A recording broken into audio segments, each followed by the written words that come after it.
Eh bien, bonjour à tous, c'est donc Jackie, votre animateur préféré. Vous êtes sur votre chaîne préférée, vous regardez votre émission préférée. Et voici donc mes 4 invités préférés. Enfin, pour aujourd'hui, quoi. Ça va, les invités préférés? Très bien. En forme? En forme. Philippe, c'est ça? Philippe Voilà. Bilinge. Bulinge. Bulinge ou Bilinge? Bulinge. Bulinge. Philippe Bulinge. Applaudissements donc pour Philippe Bilinge. Tu es donc auteur, metteur en scène. Voilà, auteur, metteur en scène de théâtre. De théâtre, tu as fait plein de choses, mais en ce moment, ton actu, c'est Napoléon une nuit à Fontainebleau, à la Folie Théâtre, jusqu'au 31 juillet. Voilà, les mercredis et vendredis à 19h30 et les jeudis et samedis à 21h. Donc ce soir. Ce soir à 21h. Mais comme tu n'es pas sur scène, bon, Bon, j'ai un peu de temps, t'as un peu de effectivement. temps. Très à vous bien. On consacrer. parle de tout ça tout à l'heure. Exactement. Laurent de Funès, applaudissements pour Laurent de Funès. Alors toi, tu viens pour un audiobook, c'est ça, qui s'appelle Raconte-moi. Raconte-moi. Les Fables de La Fontaine et les contes pour enfants. Très bien, on en parle tout à l'heure également. Laurent de Funès. Joël Adani, c'est toi-même? C'est moi. Tu sors un bouquin qui s'appelle Mirabelle au cimetière des papillons. Tout à fait. Tout un programme. C'est un programme. Très bien. Applaudissements. Tu peux t'applaudir. Et Bernard Beaufrère, tu t'es déjà venu, toi, Bernard Beaufrère, hein, ta tête me dit quelque chose. Comment? Oui, Tu es j'ai venu, déjà- tu es venu. Là, tu sors un single, on appelle ça un single, qui s'appelle C'est la débandade. Voilà. Hein, ça voilà. veut tout dire et rien dire en même temps. Oui, ça veut bien dire quelque chose. Oui, quand ça veut même. bien dire quelque chose, mais tu vas t'en expliquer tout à l'heure. Oui. Re-applaudissements pour mes invités, merci beaucoup, public adoré. Donc le JLPP est une émission totalement inculte qui est enfin devenue totalement culte. Voilà. Donc nous allons démarrer peut-être par une blague. Hein? Toi Laurent, tu m'as dit non. Donc, pas de blague.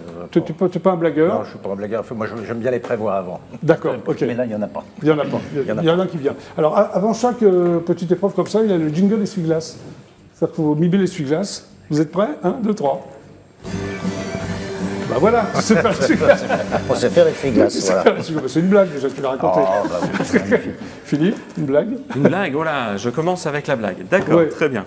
Bah écoutez, c'est une blague qui m'a été inspirée par la défaite de l'équipe de France. Oui, Parce qu'il y a récente, contre la Suisse, je Contre suppose. la Suisse, Oui. voilà, effectivement, puisque au foot, voilà, Ouais. on dit souvent que les joueurs de foot écrivent l'histoire. Malheureusement, ils ont perdu parce qu'ils écrivent l'histoire avec leurs pieds. Très bien.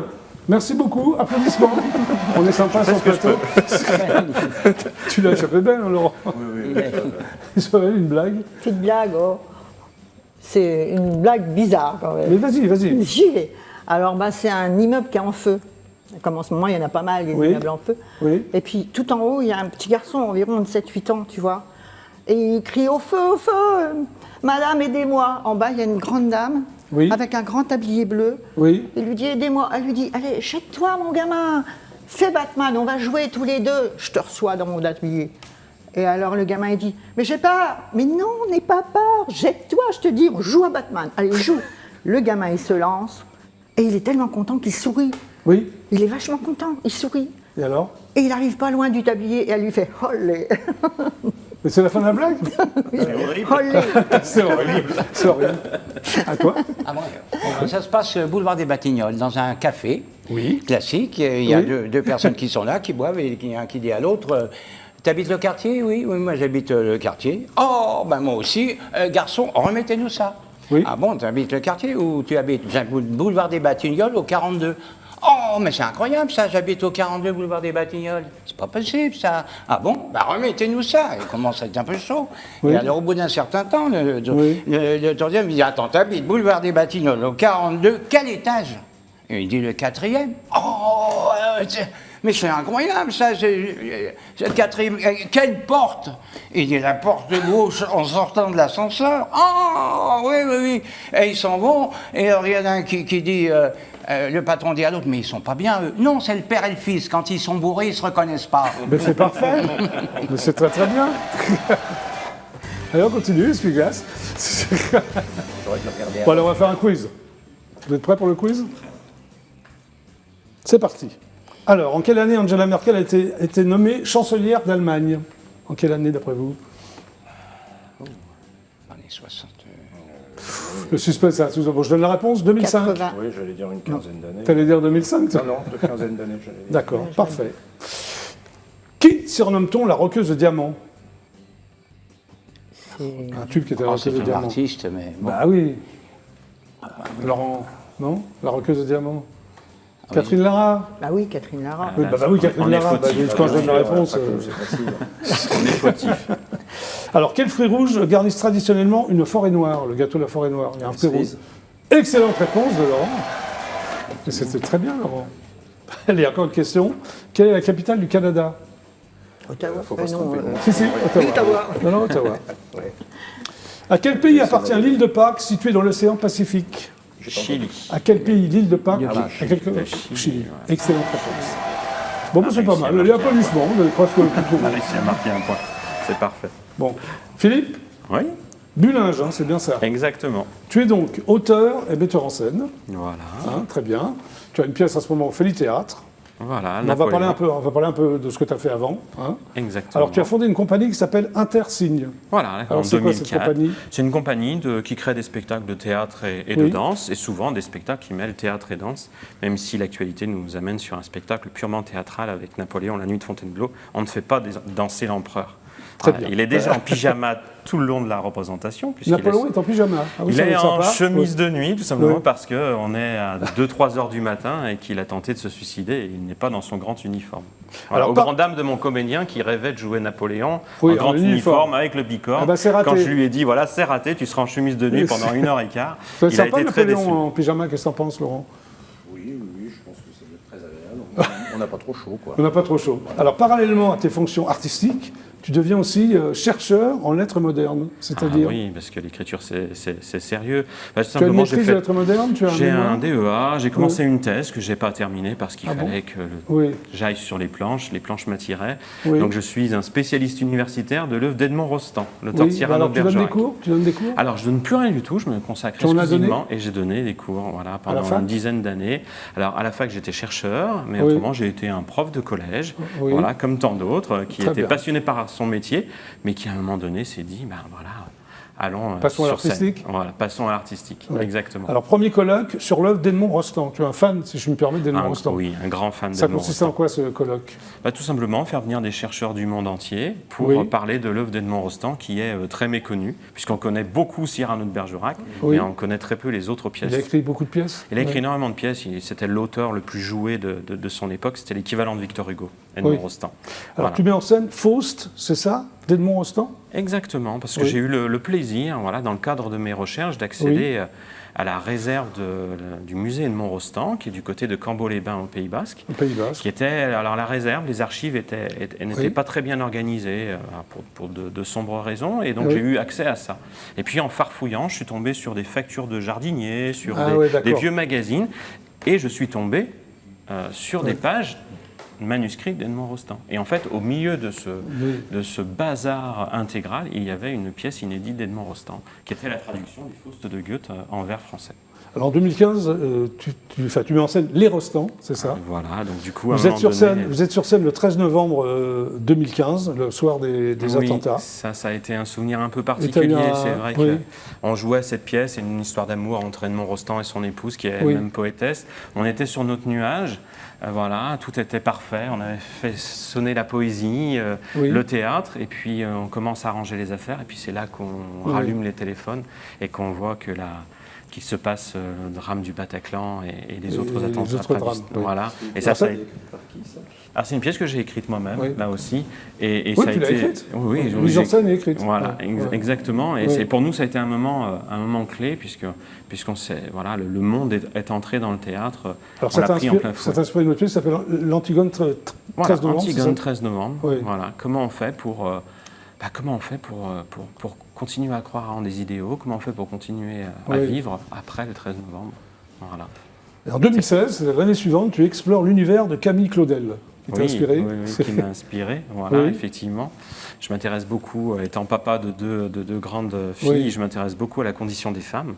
Donc chez Edmond Tout Rostand, à ton son honneur, épouse d'ailleurs. qui était... Oui, oui. Oui, enfin, c'est de l'honneur facile. Oui, mais oui, en oui, tout cas, je d'accord, m'intéresse mais- sincèrement. Donc je Oui. me suis intéressé à l'épouse d'Edmond Rostand. Ensuite, je me Oui. suis intéressé effectivement à Camille Claudel, qui a eu elle aussi un destin particulièrement tragique. Ben, bien sûr. Voilà, qui a un Ouais. talent immense. Immense. Immense, voilà, Oui. c'est vraiment très bouleversant. Je pense qu'elle a bouleversé plus d'un poète ou plus d'un autre artiste. triste, mais elle a aussi une fin malheureuse, elle qui a peut-être levé la tête un peu trop haut, et à qui on a demandé d'aller se terrer dans un asile pendant 26 ans. Tu crées aussi Vivaldi au carré, c'est quoi ça? Alors Vivaldi au carré, c'est la rencontre entre 4 arts autour de l'œuvre de Vivaldi. Oui. C'est du théâtre, de la danse, de l'opéra et également de la musique. Voilà. Alors on en vient quand même à Napoléon, La Nuit de Fontainebleau. Oui, qui est l'œuvre qui nous intéresse actuellement, que j'ai écrite en 2019, qui est publiée aux éditions L'Harmattan. C'est d'abord un livre alors? C'est d'abord un livre, effectivement. Oui. Ça a d'abord été un livre. J'ai d'abord eu le besoin d'en faire un livre avant d'en faire une pièce de théâtre. Alors moi j'ai appris des choses en préparant cette émission. Je ne savais pas qu'il avait fait une tentative de suicide. Alors c'est un événement qui est connu, mais qui est méconnu. Suite à sa première abdication. Voilà, qui est méconnu du grand public, mais effectivement, suite à sa première abdication, Napoléon a tout perdu. Il a surtout la certitude qu'il ne reverra pas son épouse et qu'il ne reverra pas son fils. On lui a attribué l'île d'Elbe comme nouveau royaume, c'est 12 000 habitants, vous imaginez bien l'échelle par rapport à Napoléon. Et là, dans un geste désespéré, il a toujours autour de lui une fiole de poison depuis la campagne de Russie, parce qu'un soir, il a eu peur de tomber aux mains des Cosaques vivants. Et là, c'est dans la nuit, donc c'est du 12 au 13 avril 1814. Effectivement, il boit ce poison.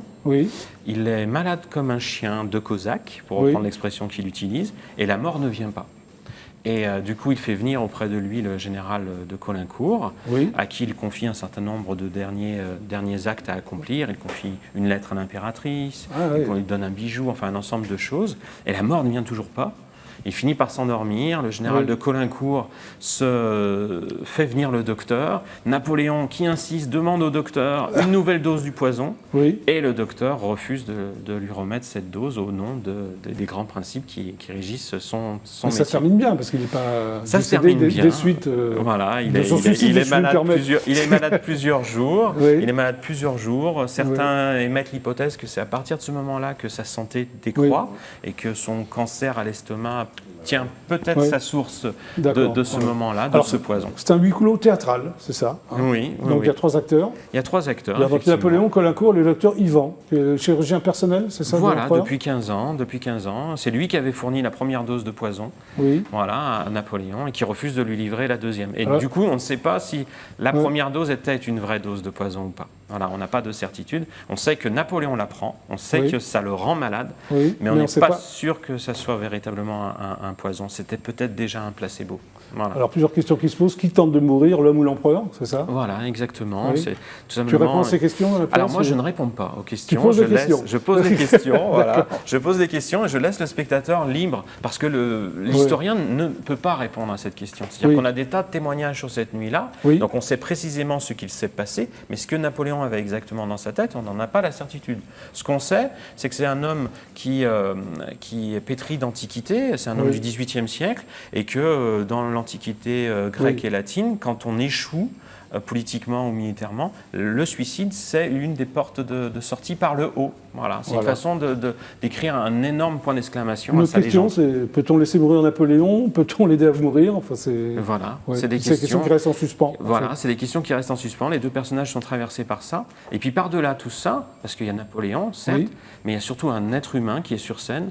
Et c'est un être humain qui fait le bilan de son existence.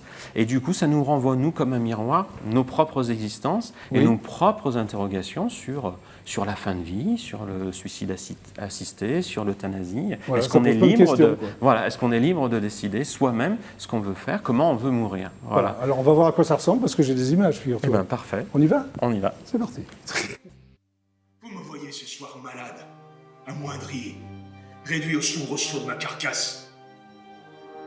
Ne croyez donc pas que je me sois vu chaque matin comme cela.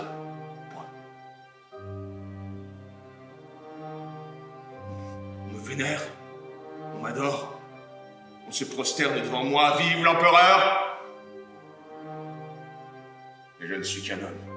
Sire, docteur, l'empereur tente de mettre fin à ses jours. Sire, je les ai tous vaincus, et vaincus, je les ai tous laissés sur leur trône. Après Austerlitz, après Wagram, je pouvais les détruire, je ne l'ai pas fait. Voilà ce que j'ai fait pour la paix, voilà ma profession de foi pour la paix. J'ai été devant vous tellement petit. Les rois s'y prosternaient, mais j'étais tellement petit devant vous. comme un nouveau-né. Abandonné, fragile, comme au premier jour. À présent, c'est le dernier jour. Ne m'humiliez pas. Je ne veux pas philosopher avec vous, docteur. Nous ne sommes pas chez Voltaire, mais sur un champ de bataille. Je ne suis pas un assassin. Non! Vous n'êtes qu'une arme par procuration, Yvan. Vous voulez me sauver malgré moi. Et de quel droit? Vous irez dire à Joséphine que je n'ai jamais cessé de penser à elle.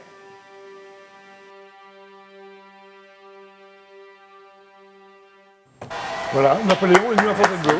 Merci à vous. Donc à la Folie Théâtre jusqu'au 31 juillet. Voilà, exactement, avec Damien Gouy, Loïc Risser et Vincent Arnaud.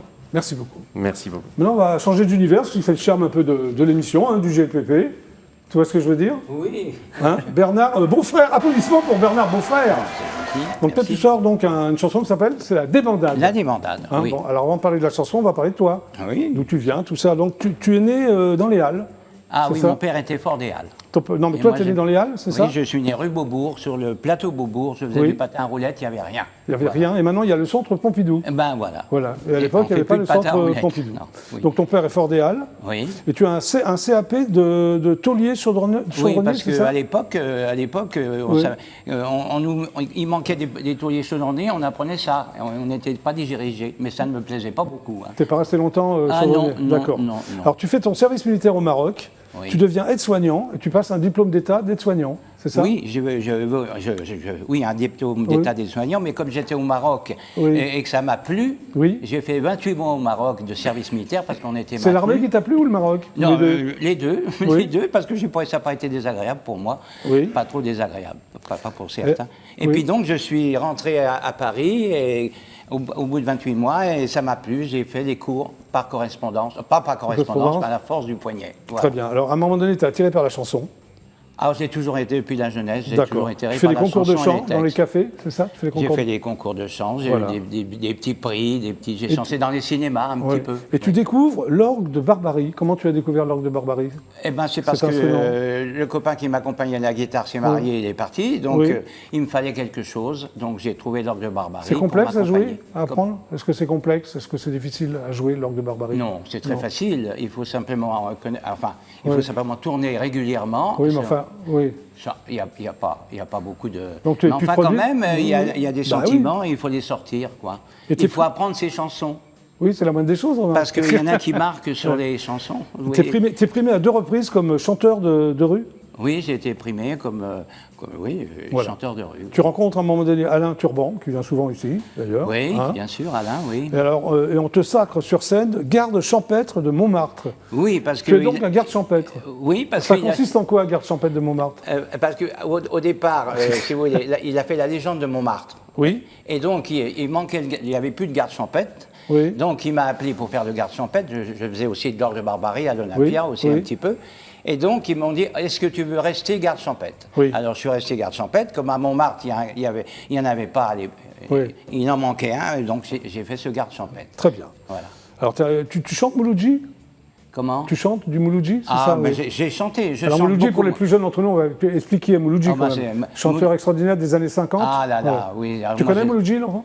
Tu aimes bien? Ouais. Toi? Oui. Non, toi, oui. Il chante le long des rues de Paris si joli. Bravo. Et là, donc, tu sors un single qui s'appelle la Débandade. Oui. C'est donc le dernier slow en contrebande, c'est Oui. ça? Oui. Cette espèce Ça de ne jeu de demande mots. pas trop d'explications, je Non, pense. non, non. Alors, Non. c'est quoi la débandade? Alors, C'est au second degré? ça, c'est une idée. On est copains avec Alain Turban, Oui. on discutait, moi je vais avoir 85 ans, Oui. il est bien évident que, comme disait Francis Blanche, il y a du mou dans la corde à nœud, commence. Très bien. C'est ce qu'il se dit. Tu veux dire que ta libido est en berne? Oh, oui, enfin, pas tout à fait quand même. Oui. Hein. Je veux quand même garder quelques Bah, la petites débandade, armes. ça veut dire ça, non? Voilà. Parce que ma compagne, elle écoute en ce Ah, moment. d'accord, oui, ok, bon, donc, voilà. d'accord. Bon. Voilà, donc il m'a proposé ce texte Oui. et il me dit. Alors j'étais chez lui, il a fait Oui. la guitare, Oui. et il m'a emmené chez un arrangeur. Oui? Et on a ajouté un saxophone. Et c'est parti, quoi. Et c'est parti, et moi je chante la débandade. Alors la débandade, oui. Voilà, c'est une petite gageure. Quoi. Bien sûr. D'ailleurs, on va la regarder, la débandade. D'ailleurs, je voudrais dire que moi j'avais voulu mettre d'Alain Turbande. Oui, il n'a pas voulu. Il n'a pas voulu, mais maintenant il le regrette parce qu'il me dit... Trop tard, trop tard. Trop tard, oui. On regarde le clip. Voilà. Allez, c'est parti.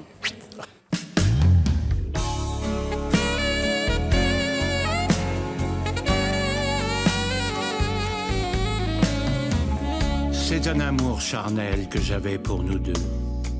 J'allais sous vos dentelles, caresser de mon mieux cette infinie tendresse, ce couloir merveilleux.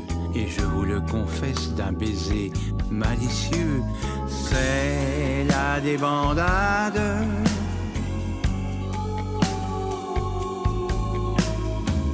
C'est un désir profond et je dois vous le dire, que ces petites leçons me donnaient du plaisir. Si vos yeux me pardonnent d'avoir osé le pire, même la peau qui frissonne n'est plus qu'un souvenir. C'est la débandade depuis quelques années. L'amour qui tombe en rade, l'ascenseur est cassé. C'est la débandade, je le dis simplement.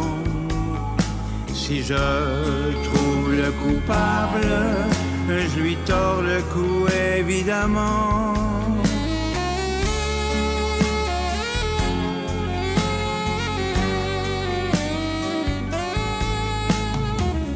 Dans cette histoire quand même, on peut s'imaginer qu'il faut se dire je t'aime, que ça peut consoler.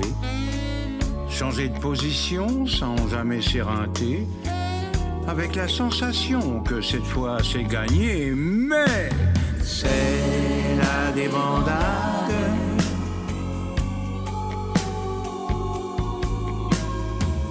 Avoir tout essayé des affres de la vie, jouer à chat perché, faire des cabrioles. On a tout essayé, même dans la bagnole. Encore un pneu de crevé. Et voilà, je vous le dis, c'est la débandade depuis quelques années. L'amour qui tombe en rade, l'ascenseur est cassé. C'est la débandade, je le dis simplement. Si je trouve le coupable, je lui tords le cou évidemment. Fini les Olympiades, les galipettes d'antan, sauf peut-être au Cap d'Agde, avec de l'entraînement. Mais c'est la débandade,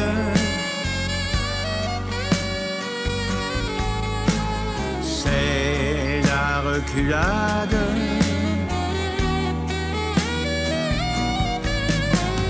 C'est l'indéfendable.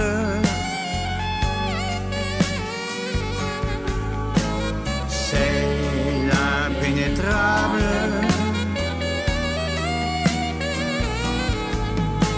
C'est l'insupportable. C'est la débandade.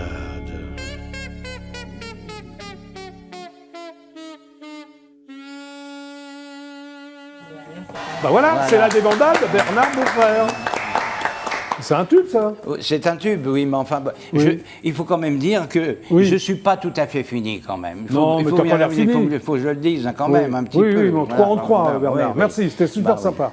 On disait, il y a du mou dans la corde à nœud, c'est ce que je voulais dire. Mais tu l'as dit il y a 5 minutes, oui. Tu te répètes. Ah bon, il ne faut pas répéter. Bah, non, justement, je ne peux pas répéter là. Bon, nous sommes sur IDF1, c'est le GLPP, on regarde quelques pubs et on se retrouve tout de suite après, c'est parti. Voici donc les pubs.